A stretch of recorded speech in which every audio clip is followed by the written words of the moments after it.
বিসমিল্লাহির রহমানির রহিম।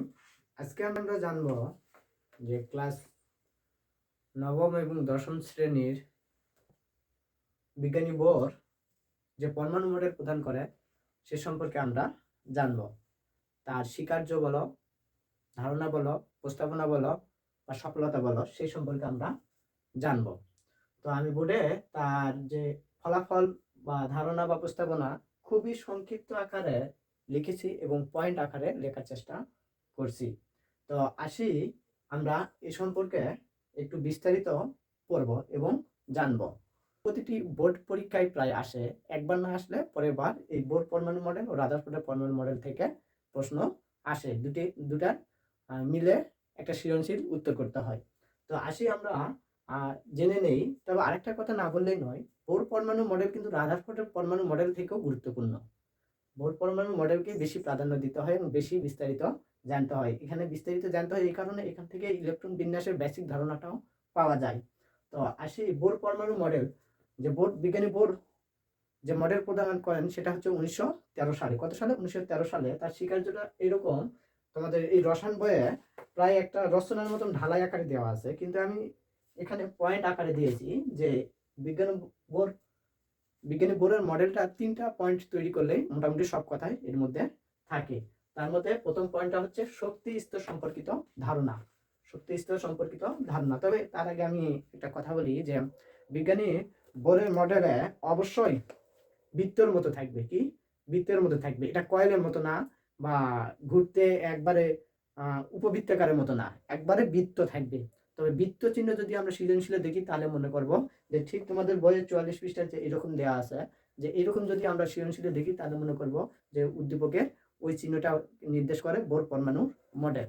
তো বোর পরমাণু মডেল এইভাবে আসে যে বিজ্ঞানী বোর পরমাণু মডেলে স্বীকার্যগুলো লেখো বা রাদারফোর্ডের বোর মডেলের তুলনা করো, এরকম করে সৃজনশীল প্রশ্নে আসে। তো আসি আমরা বোর পরমাণু মডেলের প্রথম স্বীকার্য যেটা, সেটা হচ্ছে আমি বোর্ডে লিখেছি যে শক্তি স্তর। সেটা লিখেছি যে শক্তি স্তর সম্পর্কিত ধারণা। কি? শক্তি স্তর সম্পর্কিত ধারণা।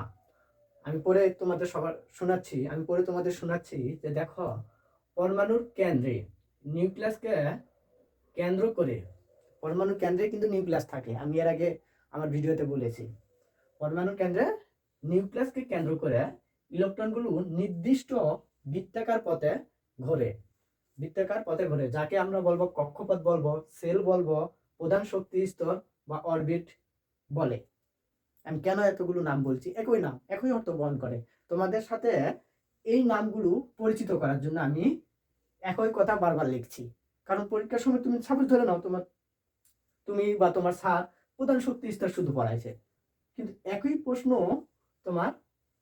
প্রশ্ন অরবিট কাকে বলে আসছে বা সেল কাকে বলে আসছে, তুমি এর সাথে পরিচিত নয়, তাহলে তুমি প্রশ্নটা উত্তর করতে পারবে? প্রশ্নটা বুঝতেই পারবে না। এই কারণে আমি একই কথাটা অথবা দিয়ে 4টাই আমি লিখেছি, যাতে তোমরা পরিচিত হতে পারো। তাহলে আরেকবার পড়ি যে পরমাণুর কেন্দ্রে নিউক্লিয়াসকে কেন্দ্র করে ইলেকট্রনগুলো নির্দিষ্ট বৃত্তাকার পথে ঘোরে, যাকে কক্ষপথ, সেল, প্রধান শক্তি স্তর অথবা অরবিট বলে। এই কক্ষপথকে আমরা ছোট হাতের স্মল লেটার এন দ্বারা প্রকাশ করা হয়, যেখানে এন সমান ধনাত্মক পূর্ণ সংখ্যা 1 2 3 4 ডট ডট চলতেই থাকবে, এবং এন সমান 1 হলে কে সেল হবে, এন সমান 2 হলে এল সেল হবে ক্যাপিটাল লেটার, এন সমান 3 হলে এম সেল, এবং এন সমান 4 হলে এন সেল বা কক্ষপথ হবে। এই গেল আমাদের শক্তি স্তর সম্পর্কিত যে ধারণা বা প্রস্তাবনা, সেটা গেল। 2 নম্বর পয়েন্ট আমি লিখছি শক্তি শোষণ বা বিকিরণের ধারণা। কি লিখছি? শক্তি শোষণ বা বিকিরণের ধারণা। তো ইলেকট্রন একই শক্তি স্তর, যখন একটা ইলেকট্রন একই কক্ষপথে ঘুরবে তখন কিন্তু শক্তির কোনো শোষণ বা বিকিরণ ঘটে না বা ঘটবে না স্বভাবত। তুমি যদি একই জায়গায় স্থির থাকো, তোমার যদি অবস্থান পরিবর্তন না হয়, তাহলে তুমি তোমার আগে জায়গায় আসো বা স্থির আসো এরকম ধরবে, তাই না? তুমি এতে শক্তি তোমার ব্যয় হবে না বা নতুন করে শক্তি তুমি গ্রহণও করতে পারবে না। তো কেবলমাত্র ইলেকট্রনের স্থানান্তর ঘটলে শক্তির শোষণ বা বিকিরণ ঘটবে। কেবলমাত্র ইলেকট্রনের স্থানান্তর, সেটা উঁচু স্তরে হতে পারে বা উঁচু শক্তি স্তরে হতে পারে বা নিম্ন শক্তি স্তর হতে পারবে, তখনই শক্তি শোষণও ঘটতে পারে অথবা বিকিরণও ঘটতে পারে।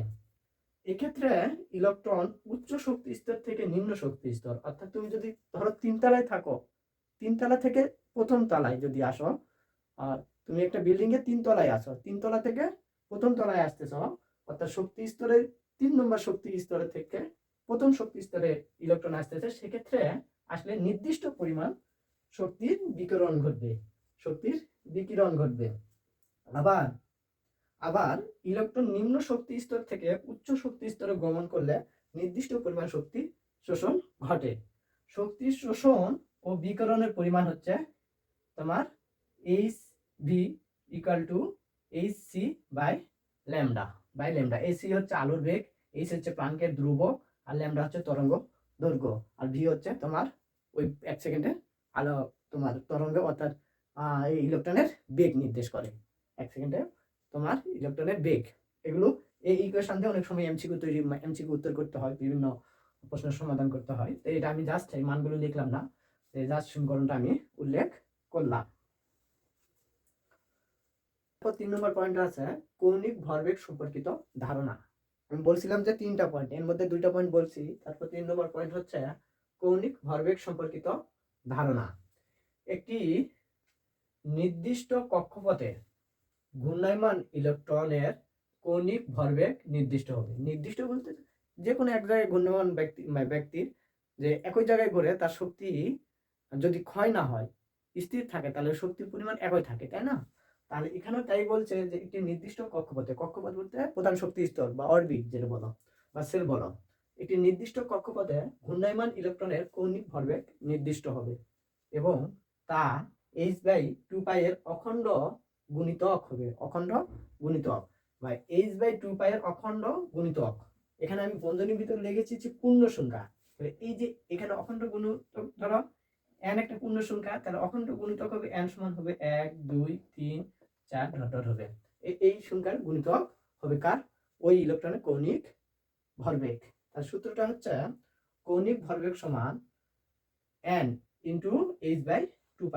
এখানে আমি লিখেছি যে m সমান কি ইলেকট্রনের ভর, v সমান ইলেকট্রনের বেগ, r সমান হচ্ছে ওই ঘূর্ণায়মান কক্ষপথের ব্যাসার্ধ, n হচ্ছে প্রধান কোয়ান্টাম সংখ্যা যেটা অখণ্ড গুণিতক বললাম কিছুক্ষণ আগে, যে n সমান 1 2 3 ডট ডট। h হচ্ছে প্লাঙ্কের ধ্রুবক, যার মান তোমাদের বইয়ে দেওয়া আছে এবং এখানে আমিও লিখে দিয়েছি। তো এই হচ্ছে বিজ্ঞানী ভোর পরমাণু মডেলের সফলতা। এর ব্যর্থতাও আছে। এর পরবর্তী ভিডিওতে ইনশাআল্লাহ আমি এর ব্যর্থতা বা সীমাবদ্ধতা নিয়ে আলোচনা করব। আজকে এই পর্যন্তই। ধন্যবাদ। আল্লাহ হাফেজ।